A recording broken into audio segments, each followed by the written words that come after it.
And welcome back to our second video on approximating square roots, lesson 7.4 and 14.4 in your respective 8 general and 7 accelerated books. We are going to continue with our irrational and rational numbers, our real number system, and we're going to estimate these square roots to the nearest integer and the nearest tenth. Now, of course, if you've taken a look at the examples in your book, you kind of have an idea what they're doing. And the first part, a to the nearest integer, is probably pretty easy. So what I want you to think about is, hey, if I have this number line, I've got this number line. Somewhere on this number line is the square root of 14. And I know that that's not a perfect square. I know that because I know my basic facts. I know 1 times 1, 2 times 2, 3 times 3. I know these perfect squares. And because I know these perfect squares, I know that the perfect square that comes before this, the immediate perfect square before this, is somewhere over here. It's the square root of 9. I know the square root of 9 is 3. And then I know that the immediate perfect square that comes after the square root of 14 is the square root of 16. And the square root of 16 is 4. So I know that the square root of 14 falls somewhere between 3 and 4. However, part A says I want to know, estimating to the nearest integer, which would it be, 3 or 4? Well, obviously the square root of 14 is closer to the square root of 16 than it is the square root of 9, because 14 is only 2 away from 16, and it's 5 away from 9. So approximating or estimating the square root of 14 to the nearest integer, the answer would be 4. Okay.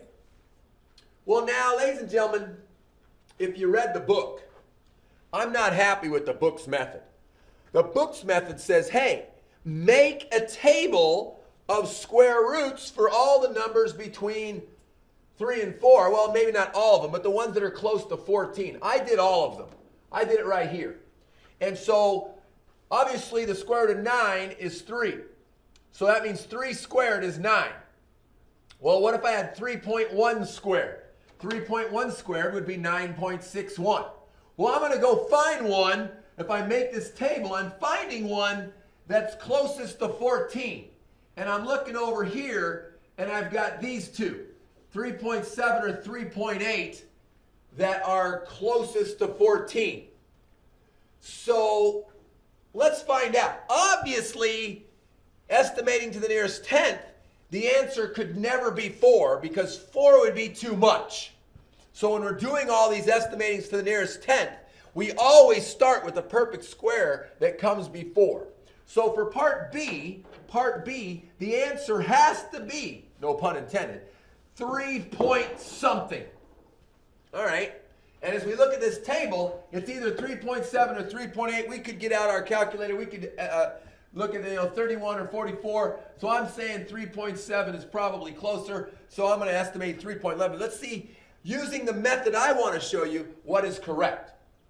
So I'm going to rewrite these numbers.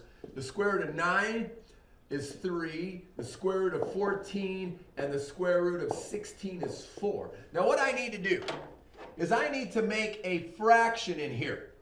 And that fraction is going to be made by taking the difference between our target number, here's our target number, 14, and the square root that comes before. And 14 minus 9 is, that's right, it is 5.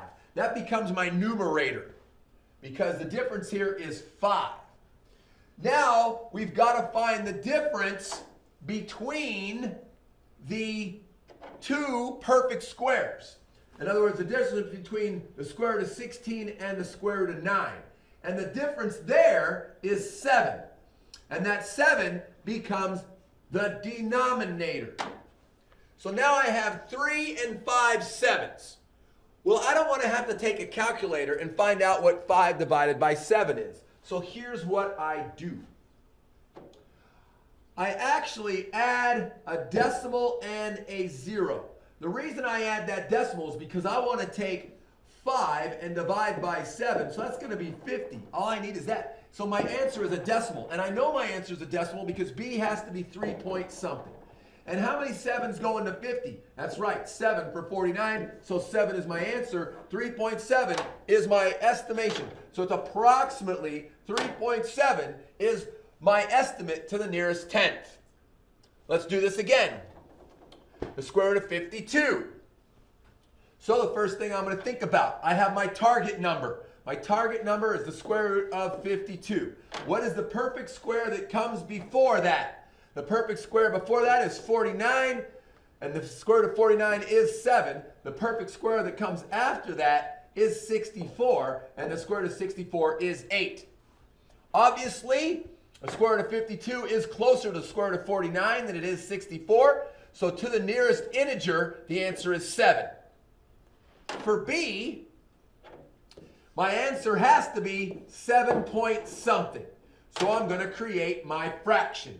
And again, my fraction is created by taking the target number minus the one that comes before. So 52 minus 49 is 3. So I have 3. And my 64 minus 49 is, what is that, 15.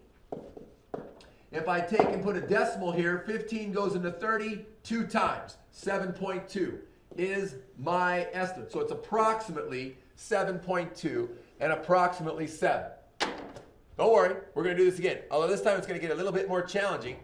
We're going to throw a negative on there. So now when I draw this, we've got to remember this negative number line. I've got right here the negative square root of 91. Well, we're on the negative side. The one that comes before that is actually going to be on the right side this time. And that is what? Yeah, the square root, the negative square root of 81. And the one that comes after it is the negative square root of 100. Because what comes before it, this would be negative 9. And the one that comes after, negative 10. So for A, to the nearest integer, well, let's see. The difference here is 9. The difference here is 10. So it's closer to the square root, the negative square root of 100. So the nearest integer would be negative 10 for A. But we know the one that came before is negative 9. So for B, it's negative 9 point something. Because negative 10 would be too much. We would go further to the number line to the left. So we have to do the same thing. We're going to subtract. And I know that the difference between 91 and 81, I'm going 91 to 81, that is 10. And I'm going to divide that by the difference between 100 and 81, and the difference between those two numbers is 19. So then I go up here, I add that decimal in my 0, and 19 goes into 100 how many times? Well, 20 goes into 100 5 times, so 19 can only go into it 5 times. So I know that my answer is 9.5. Excuse me, negative 9.5 to the nearest tenth. And of course, this is approximately. All these are approximate because they are irrational numbers. One more, the negative square root of 72. Don't worry, we're going to practice this more in class than on our assignment.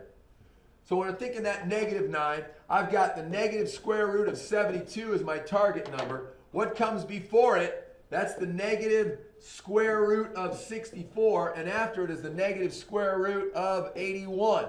This is negative 9, and over here is negative 8. So 72 is closer to 64 than it is to 81.